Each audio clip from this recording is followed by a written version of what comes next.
Hello, everybody, and a very warm welcome. I hope you're doing great. First of all, thanks again for all the subscriptions, the comments, and the emails I'm getting. I really appreciate that. And this week, I got a few mails concerning Dusty Springfield. There are many new vinyl collectors, also very young people who are getting into that hobby now. And with the announcement of the record store day, releasing See All Her Faces from Dusty Springfield in a limited edition, I got the request if I have Dusty Springfield records, if I like Dusty Springfield, what my opinions are about her, and if I have some recommendations for Dusty Springfield records. First of all, thank you very much for that question. And as you can see, I have some Dusty Springfield records. When you are a fan of someone, you might have a little different perspective on that person. So everything I'm saying here is my opinion, what I like. It might be possible that you have a totally different opinion. That's absolutely okay. That's also your right. I'm totally fine with that. And you might also find the selection I made when you're a big fan not so good. But like I said, it's my personal taste, my personal opinion. For all the people who are new to Dusty Springfield, if you can always check YouTube. You can check her whole catalog on Spotify and check her out. Dusty Springfield, in my personal opinion, is one of the greatest singers that ever got out of Great Britain. For many people like Amy Winehouse, she made the blueprint of a soul singer, of a blue-eyed soul singer at that point. At her prime in the 60s to the beginning of the 70s, in my personal opinion, she was unbeatable.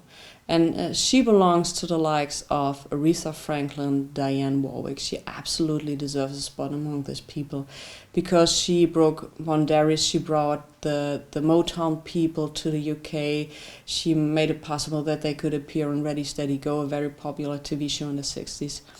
So in many ways, she was ahead of her time. And for me personally, I do have two records I want to recommend to you, and I just checked one of these on Discog and just almost fell off my chair. So price-wise, you may wait for the record store day release instead of buying that record. But anyway, let's see some Dusty Springfield records. They're pretty much mixed. So we have here one of her biggest hits from the 60s. It was, I think, in 1967 when she released You Don't Have to Say You Love Me. And yeah, you can usually get her records. Some of them are signed because I'm also a huge Elvis fan, and Elvis covered You Don't Have to Say You Love Me. So I took the opportunity to get to the songwriters, and I also wanted them to sign, of course, a Dusty Springfield record. We have here a version of Cameo from 1973. And one of my highlight songs of this is Coming and Going and Who Gets Your Love. Very good. Of course, she covered The Look of Love.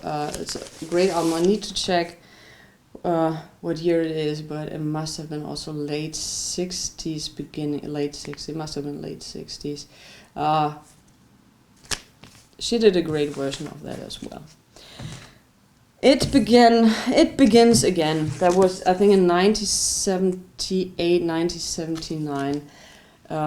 For me personally, it didn't begin again. I'm not such a big fan of that record, actually. I have to point out one thing, and that's just my personal opinion about Dusty Springfield. In my personal opinion, she was in her prime from the 60s to the beginning of the 70s, vocally. She had some personal issues, and there are so many rumors about Dusty Springfield. I don't want to go into detail. I would recommend that you go search the internet and make your own opinion about her, because some say she had this kind of addiction, others said, for me, it's the music that matters, and she left a great legacy of music, and What she did in her private life, I don't care about that. But these personal issues led to the fact that, in my opinion, once again, at the beginning of the 80s, and also when she was having her comeback with the Pet Shop Boys, her voice was not nearly as good as it used to be.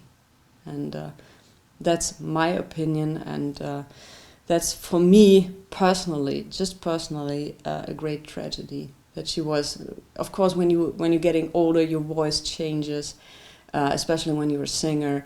But for me, it was a dramatic difference from the way it used to be. Anyway, I got another version from this Dusty album. Still the price tag on it. I paid €10 for it, and it has a nice booklet with pictures in it. So. Yeah. Anyway, I could go now through each and every record. Especially, this is the Reputation album she also did with the Pet Shop Boys, and there's some great tracks on it. Nothing Has Been Proven Yet, which has been a soundtrack for the thing Scandal, and In Private, huge hit. But anyway, vocally, I had the chance to get a signed copy from the Cameo album by Dusty Springfield for a very cheap price. So yeah, I did that. But anyway, what album would I recommend? To me, the highlight album of her career, the masterpiece, in my opinion, is Dusty in Memphis. From 1969, was released in 1969. She recorded that album, as the title says, in Memphis with the same people who recorded with Aretha Franklin. Also in the actually, I think the recording took place in 1968, and in 1969, the same musicians recorded Elvis from Elvis in Memphis. Which, the title, I think, was inspired by this album with the same kind of people, and it was a huge success for Elvis. He also really recorded at that studio Suspicious Minds, which was, I think, his last #1 hit in the USA. So it was the right time, the right people. Vocally, she was spot on. So this is one of my all-time favorite albums, and you can see that because this album is so beaten up, the cover, because it travels so much. I tried to get as many people who are still around to sign the record, so I had Carole King sign it because she wrote So Much Love, and my all-time favorite track on that album is I Can Make It Alone. That's my favorite track of her. It's not You Don't Have to Say You Love Me or all the other great songs yet. It's I Can Make It Alone. That's my favorite one.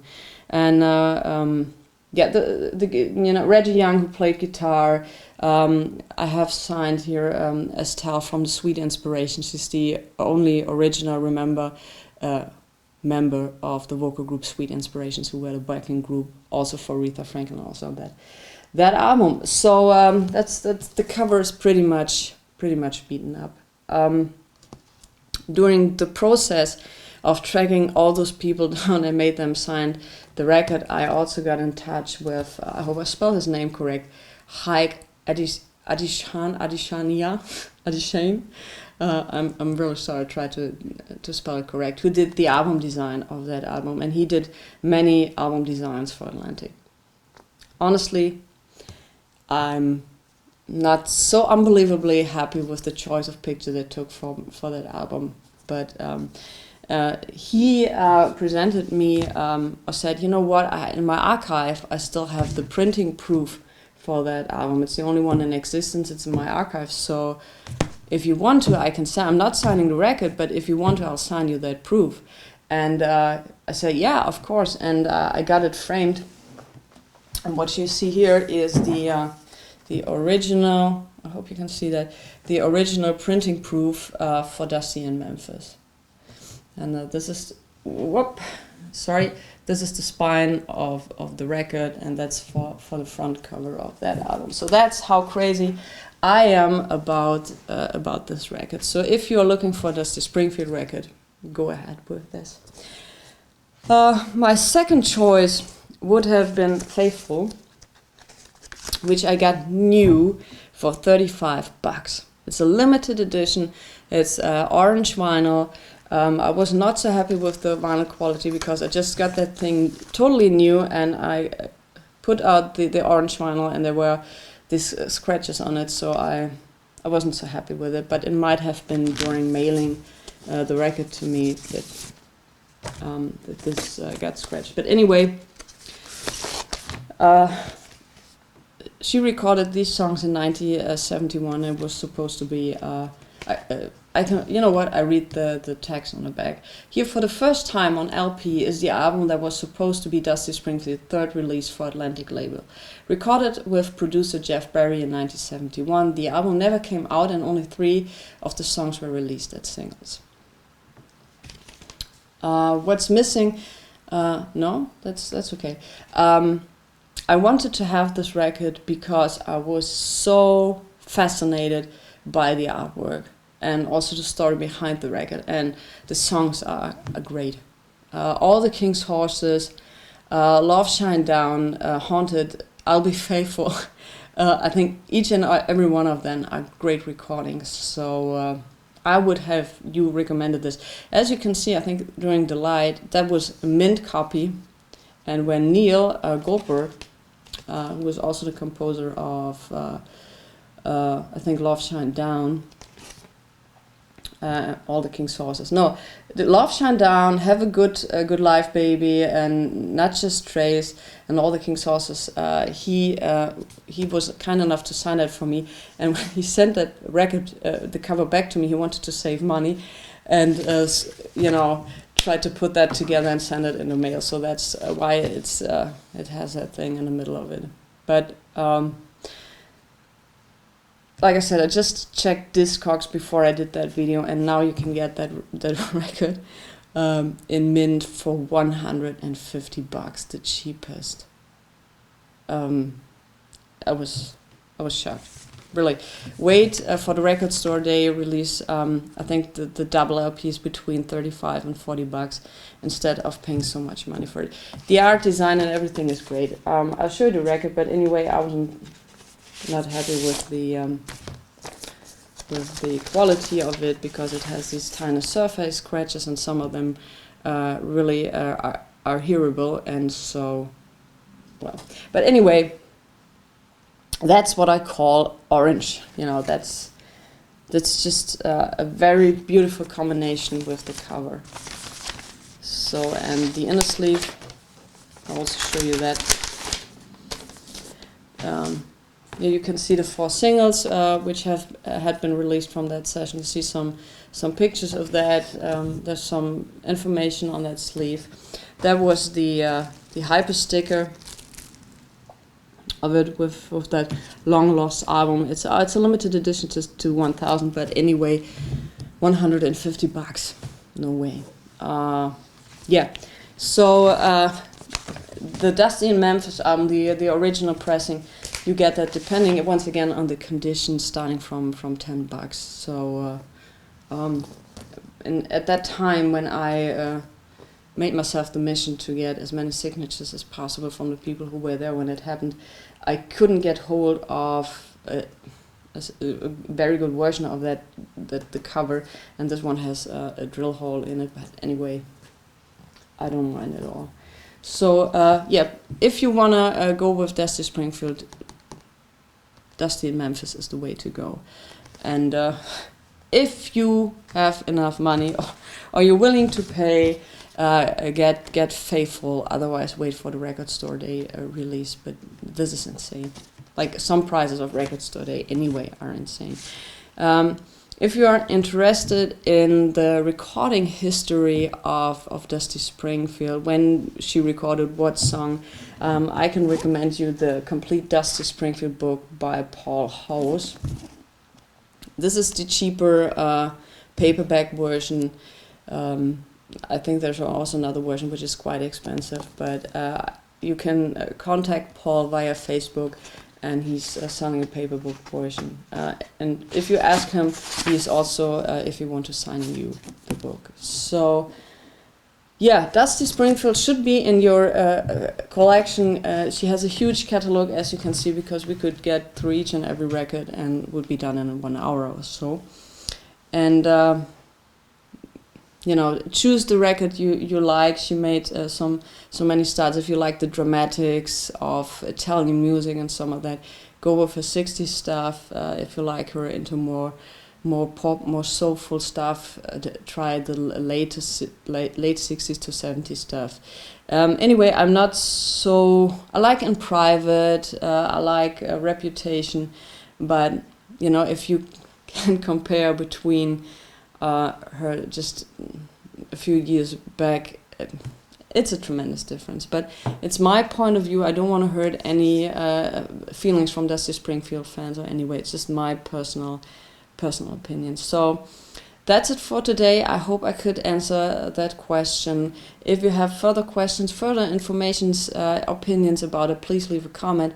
Otherwise, have a great week. Stay safe, stay healthy, and all the best to you. And I'll see you on Wednesday for next episode of Hidden Jewels of Soul and Disco. Bye.